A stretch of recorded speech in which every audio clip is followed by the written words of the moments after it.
दुनिया में कुछ खतरनाक सब्सटेंस है जिनमें से सबसे भयानक है यूरेनियम। दूसरे विश्व युद्ध के अंत में जब हिरोशिमा और नागासाकी पर परमाणु हमला हुआ था तब 64 किलोग्राम यूरेनियम का उपयोग किया गया था, जिसमें से सिर्फ 0.002 जितने ही परमाणु एनर्जी कन्वर्ट हो पाई थी। उसमें से अगर 20 किलोग्राम जितनी भी एनर्जी कन्वर्ट हो जाती तो आज हम जिंदा नहीं होते। इससे आप अंदाजा लगा सकते हैं कि यूरेनियम का एक छोटा सा आइसोटोप कितना खतरनाक हो सकता है। यूरेनियम 235 एक खतरनाक और चमकीली सफेद रंग की धातु है। उसका परमाणु क्रम 92 है और इसे मेटल ऑफ होप भी कहा जाता है। इस डेंजर एलिमेंट की खोज 1789 में प्लेपोर्ट द्वारा पिचबेट नामक अयस्क से हुई थी और उस नए तत्व का नाम यूरेनस ग्रह पे यूरेनियम रखा गया। पृथ्वी की ऊपरी सतह पे यूरेनियम की मात्रा 1040 टन है और पूरे विश्व में सबसे ज्यादा यह ऑस्ट्रेलिया में पाया जाता है। भारत के झारखंड में भी यूरेनियम का भंडार है, लेकिन हमारे यहाँ पाया जाने वाला यूरेनियम बहुत ही पुअर क्वालिटी का है।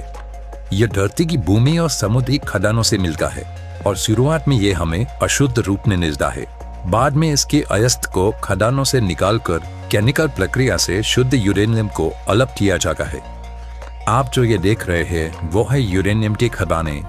यहाँ से यूरेनियम को निकालकर उसको प्योर करने की प्रोसेस की जाती है और ये ही यूरेनियम जिससे एक्सपेरिमेंट बेहद ही सिक्योरिटी के साथ किए जाते हैं और जिसे बहुत ही संभाल के रखा जाता है। 1 किलोग्राम यूरेनियम 235 80 टेराजूल जितनी एनर्जी को उत्पन्न करता है। यूरेनियम के उपयोग की बात करें तो परमाणु ऊर्जा में इसका उपयोग बिजली बनाने के लिए किया जाता है। 1 किलो यूरेनियम से 24,000 मेगावाट जितनी बिजली उत्पन्न होती है। इसका उपयोग अनेक मिश्र धातुओं के निर्माण में भी होता है। यूरेनियम के नाइट्रेट और एसीटेट का उपयोग फोटोग्राफी में भी होता है।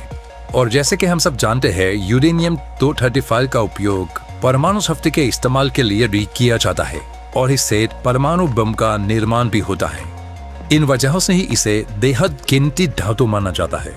चलिए जानते हैं दुनिया में सबसे ज्यादा यूरेनियम किसके पास है। यहाँ ध्यान रहे कि यूरेनियम परमाणु बम बनाने का प्राथमिक मटेरियल है, इसलिए हम सिर्फ उन देशों के बारे में जानेंगे जिनके पास यूरेनियम का सबसे ज्यादा भंडार है, उन देशों के बारे में नहीं जिनके पास सबसे ज्यादा परमाणु बम है। दुनिया में सबसे अधिक यानी कि 29% यूरेनियम ऑस्ट्रेलिया से मिलता है जो 17 लाख टन है। नंबर 2 पर 6.8 लाख टन के साथ कजाकिस्तान है और तीसरे नंबर पर 5 लाख टन के साथ रशिया है। यूरेनियम के चौथे नंबर का भंडार कनाडा के पास और 5वें नंबर का नाइजर में मौजूद है। तो दोस्तों आज के लिए इतना ही और ज्ञान टीवी से हमारे प्रयत्न आपको कैसे लगते हैं हमें जरूर सुझाव दे।